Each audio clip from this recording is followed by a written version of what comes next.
The morning Graham left, I was already texting Julian from the bathroom. Not because I'm heartless, though that's what everyone thinks now, but because I needed someone to tell me I wasn't crazy for wanting more than dusty pink roses and anniversary dinners at the same 3 restaurants we'd been cycling through for 8 years. Julian understood ambition. Julian understood hunger. Graham understood routine. But let me back up because you're probably already judging me. Everyone does now. Elise the cheater. Elise the manipulator. Elise who had a perfect husband and threw it all away. They love that story, don't they? The fallen woman who didn't appreciate what she had. It's so much simpler than the truth. The truth is that Graham killed our marriage with kindness.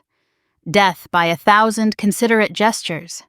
Death by predictable date nights and color-coded calendars and asking, "How was your day?" in the exact same tone every evening at 6:47 p.m. when he finished washing the dishes. I know how that sounds. Poor Elise, suffering under the weight of a devoted husband. But have you ever been loved by someone who sees you as a checklist? Who performs marriage like it's a job with quarterly reviews? That's what life with Graham became. A perfectly executed routine where spontaneity went to die. We met at my friend Christine's wedding. He was the responsible groomsman who made sure the drunk ones got home safe. I was the bridesmaid who convinced the DJ to play one more song after last call. He said I was like sunshine. I said he was like gravity. Steady, reliable, keeping everything grounded. For a while that balance worked. The first few years were good. Great, even. Graham was everything my previous relationships hadn't been. Where Julian had been storms and passion and 3 a.m. fights that ended against walls, Graham was Sunday mornings and shared groceries and actually remembering my mother's birthday. I thought I'd found my person. I thought stability was maturity. I thought contentment was love. I was wrong. The shift was gradual. So gradual I didn't notice until I was drowning in it. Graham approached our marriage like a project manager. Date nights were scheduled 2 weeks in advance. Sex happened on Tuesdays and Saturdays unless I was on my period. Then we'd reschedule for optimal comfort. He actually said that once. Optimal comfort. Like I was a software update. He'd buy flowers every 2 weeks, always roses, always dusty pink because I'd mentioned liking them once in 2018. He'd cook my favorite meal every Thursday. He'd leave notes in my lunch exactly once a week. It was like being married to an algorithm that had studied human affection and was executing it with 98% accuracy. I wish you'd surprise me sometimes, I told him once after another predictable anniversary dinner at Antonio's. But you love Antonio's, he said, genuinely confused. You said their salmon was perfect. 3 years ago, Graham. I said that 3 years ago. He made a note in his phone. I watched him type research new restaurants and wanted to scream. That's when Julian came back into my life. Not deliberately. I wasn't looking for an affair. I was at a conference in Dallas, sitting alone at the hotel bar after another day of presentations, when I heard that laugh, that specific, dangerous laugh that used to make me do stupid things in college. Elise, holy shit, is that you? 20 years had been good to Julian. The recklessness that made him impossible to date at 22 had evolved into confidence that commanded rooms at 42. He bought me a drink, then another. We talked until the bar closed, then moved to his room. Just to catch up. You're married, he said when I kissed him in the elevator. Yes, I said, and kissed him again. That night rewired something in me. Not just the sex, though God, I'd forgotten what it felt like to be wanted instead of scheduled. It was the talking after, the way he asked questions because he was curious, not because it was the appropriate thing to do, the way he laughed at my stories instead of filing them away for future reference. What happened to us? He asked as the sun came up. You cheated on me with my roommate. Right, that. He had the decency to look ashamed. I was an idiot. Yes, you were. I've changed, he said, and I believed him because I needed to.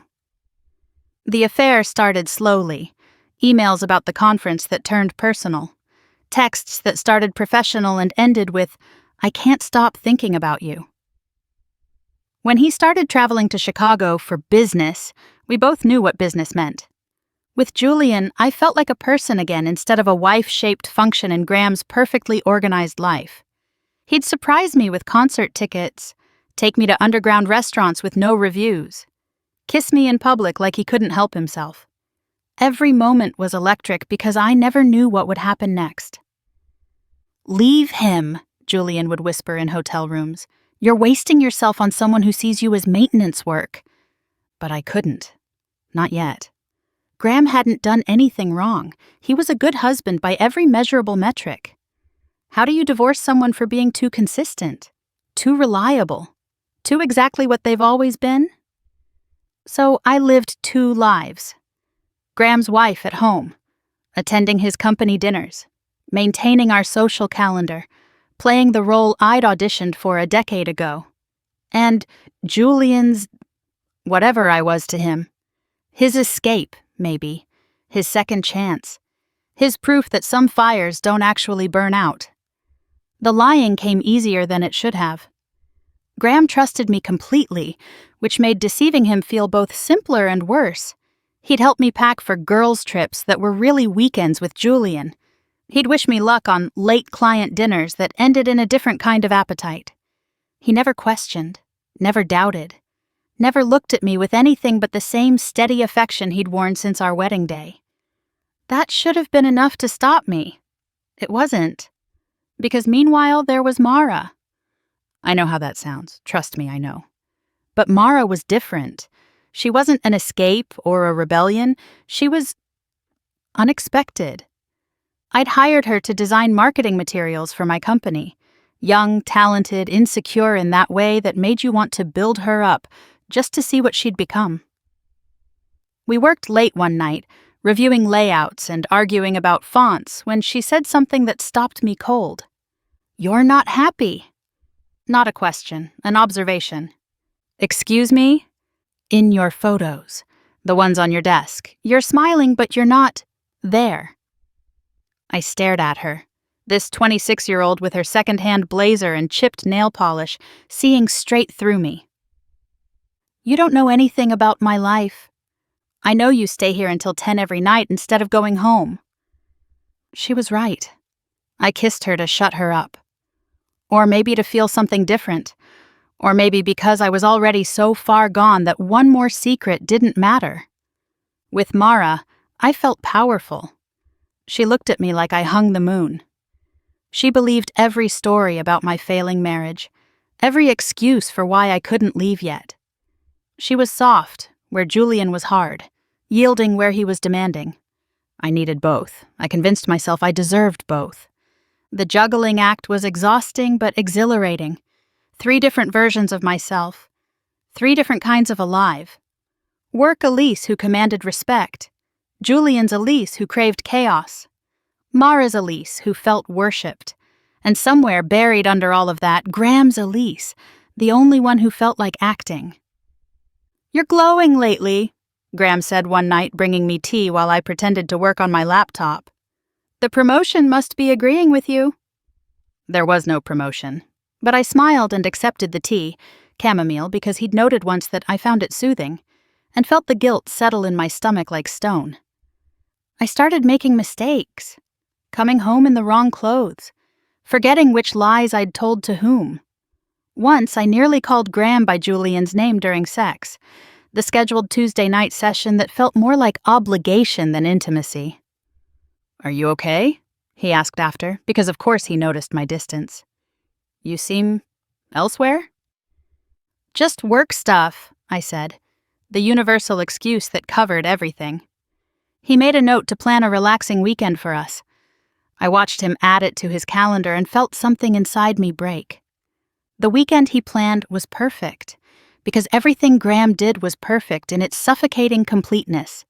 Spa treatments, hiking, a cabin with a view, an itinerary planned down to 15-minute increments. I spent the entire time texting Julian from the bathroom and hating myself for it. "We need to talk about us," Graham said on the drive home.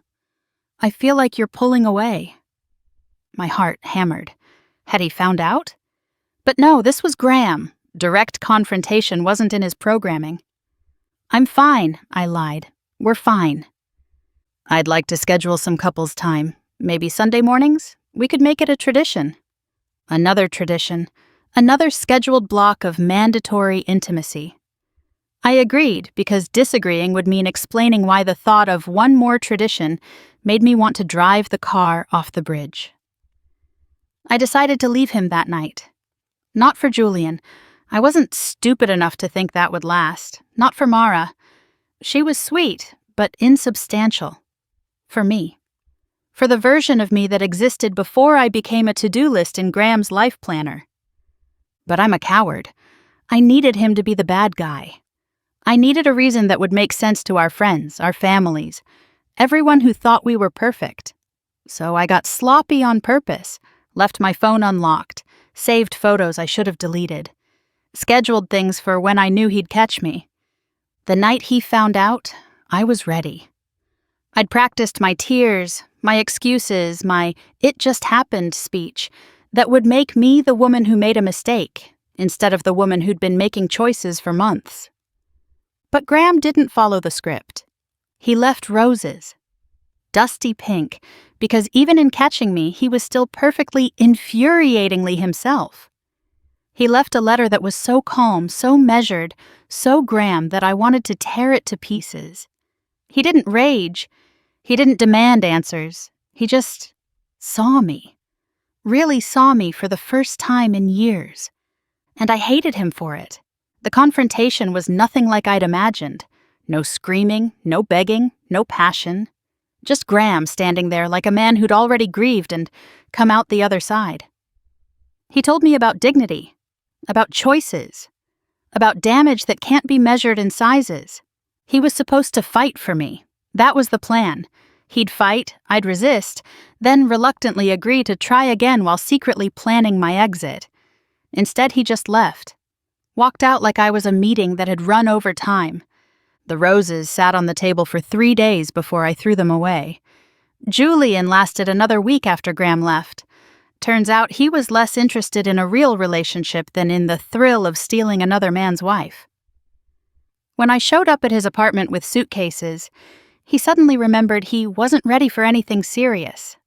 "But you said—" "I said a lot of things, Elise. So did you. Doesn't make them true." Mara was worse. Sweet, devoted Mara who looked at me like I was everything. When she found out about Julian, she cried like I'd murdered something. Maybe I had. "I thought I was special," she said. "You were," I lied. Because what else could I say? That she was Tuesday nights when Julian was busy? That she was soft landing for when the chaos got too much? That I'd used her belief in me like currency? Graham's friends found out everything, of course. He made sure of that with his perfectly worded emails and strategically public divorce filing. No hysteria, no dramatics. Just truth laid out like evidence. I became the villain in every retelling. The woman who had everything and wanted more. The cautionary tale whispered at wine nights. "He's being cruel," I told my sister Rachel, airing our private business. "You aired it first," she said, "in hotel rooms, in other people's beds. He's just making sure everyone knows whose story they're hearing." Even my own sister took his side. Everyone did. Perfect Graham, poor Graham, faithful Graham who'd done everything right and still wasn't enough for his greedy wife. They didn't understand that his right was what killed us. That being loved by a checklist is like being slowly embalmed. That I'd rather be Julian's sometimes than Graham's always, if always meant death by 1,000 scheduled kindnesses. I tried to tell my side. Sent a group message explaining about the loneliness, the suffocation, the way Graham's love felt like being preserved in amber. How he never saw me, just his idea of me, perfectly maintained and never allowed to change. His response was brilliant. Cold, tactical, and brilliant. He simply told people to check the public record. Let the facts speak instead of feelings. Let my choices stand without the context that might have made them understandable. Now I live in a 1-bedroom apartment that smells like the Indian food from the restaurant downstairs. I work freelance because my reputation at the firm never recovered from the scandal. I sleep alone and wake up to no one's routine but my own. Some mornings I make coffee and realize I don't know how I like it anymore. Graham always made it with 1 sugar, no cream, because that's how I'd taken it on our 3rd date. Did I still like it that way? Had I ever? Or had I just accepted it like everything else, letting him decide who I was based on data points he'd collected years ago? I see him sometimes around town. He looks good, lighter, free in a way that makes me realize I wasn't the only one suffocating in our marriage. He just handled it better. Or maybe he handled it worse, pouring all his energy into maintaining something that had died years ago. Last week I saw him at a bookstore, helping some kid reach a comic book. Such a Graham thing to do.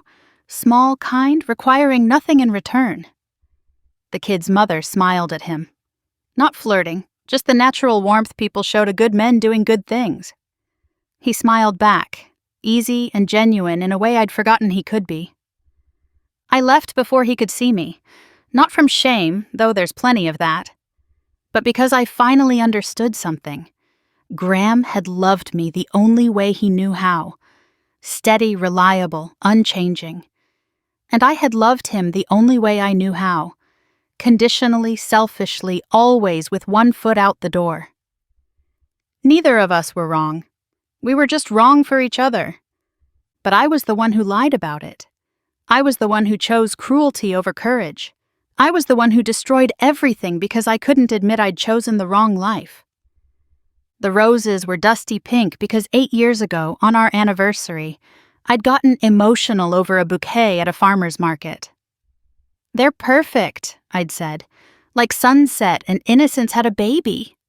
Graham remembered. Graham always remembered. That was the beautiful, terrible truth of him.